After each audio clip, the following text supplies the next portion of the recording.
Hi, boys and girls. This book is called Over and Under by Kate Messner, and the art is by Christopher Silas Neal. And this is a really interesting book because it's kind of like a mix of fiction and nonfiction, because it's a story, but it's telling you a lot about the animals that are real, that really do this during the winter. So I thought it was an interesting one. Over the snow I glide into the woods with fresh frosted snow.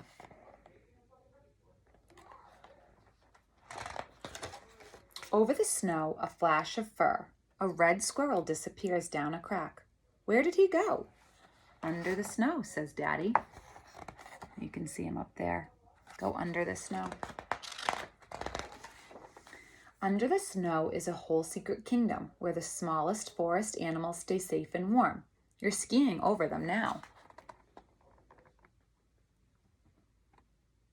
So there's the girl and her dad skiing, and there underneath is the red squirrel. There's another animal down there too.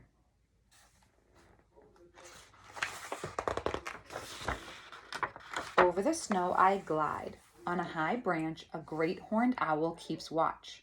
Under the snow, a tiny shrew dodges columns of ice.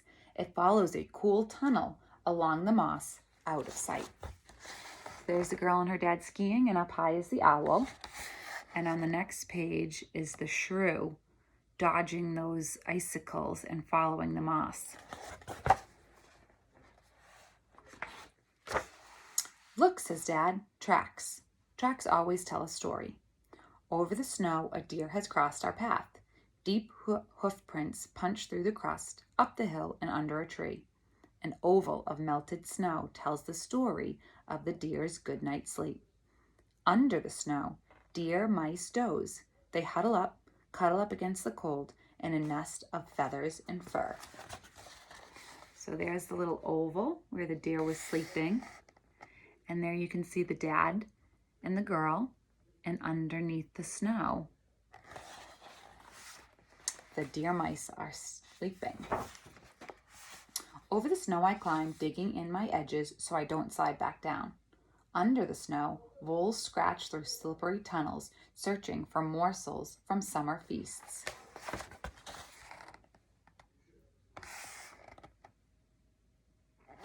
A vole is like a mouse. It's just a little different size. Over the snow I swoosh. Down, down, faster, faster, down the hill, faster, whoops. Under the snow, a snowshoe hare watches from a shelter of spruce. Almost invisible, she smooths her fur, a coat of winter white. You can see the girl skiing down the hill. And then in the tree right there, you can see the hare. And that kind of a tree is called a spruce tree. Over the snow I glide, past reeds where tadpoles play tag in the springtime. Under the snow, fat bullfrogs snooze. They daydream of sun-warmed days back when they had tails. There's the girl and her dad and the tadpoles and the bullfrogs. Over the snow I stand and stare, little mountains in the marsh. Under the snow, beavers gnaw on aspen bark, settled in for supper. Can they hear my tummy rumbling? Over the snow, stop. There's a sound. We stand like statues, carved in ice, till a bushy-tailed fox steps from a thicket, tips his ears to the ground, and listens.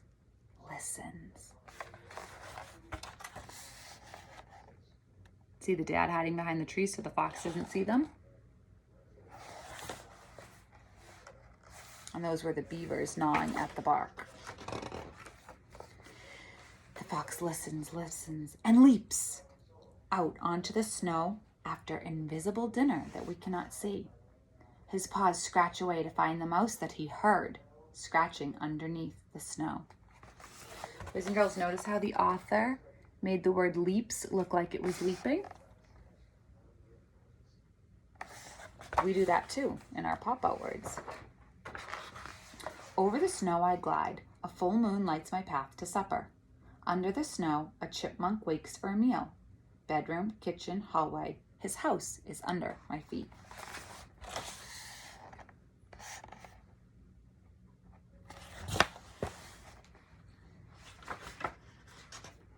Over the snow I climb one last hill.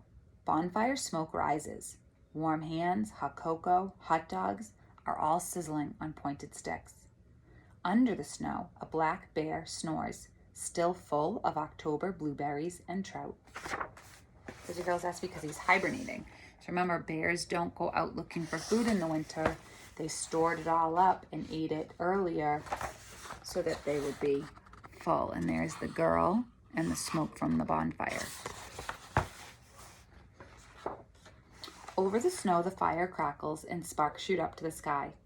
I lick sticky marshmallows from my lips and lean back with heavy eyes. Shadows dance in the flames. Under the snow, a queen bumblebee drowses away all alone. She'll soon rule a new colony in the spring.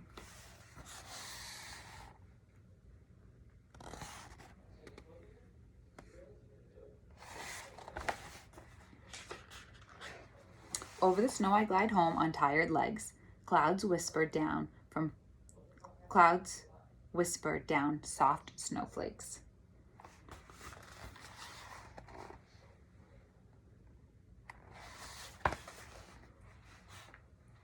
Under the covers, I snuggle deep and drift into my dreams.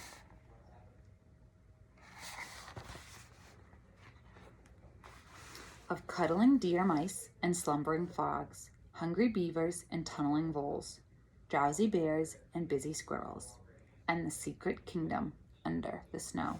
Boys and girls, I want you to see what she's dreaming about in the stars, and I'm wondering if you remember what a group of stars is called.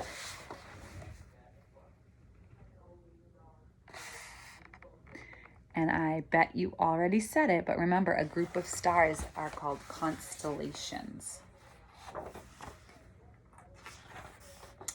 And at the back of this book, there's an author's note, and it says, there really is a secret kingdom under the snow. Scientists call it the Subneven Zone. It's a network of small open spaces and tunnels between the snow and the ground. It's created when heat from the ground melts some of the snow next to it and leaves a layer of air just above the dirt and fallen leaves. Many animals depend on this Subneven Zone to survive the winter. For one thing, the snow acts like the insulator in our house and keeps this zone close to 32 degrees Fahrenheit, even when the air outside is much colder. Small rodents like mice, voles, and moles travel under the snow because it helps keep them safe from predators. Animals like hawks that would like to eat them if they saw them. Some predators get tricky though. Weasels have skinny bodies and can squeeze into the tunnels in search of their prey.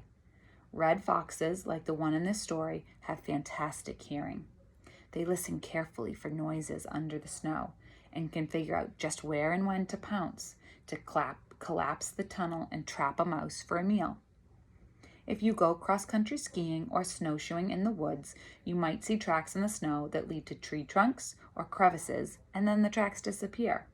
Look carefully. Those tracks probably tell the story of an animal living in this zone, the secret kingdom under the snow. Boys and girls, then the author says that the animals you met in this book really do eat, sleep, hide, and play under the snow in the winter.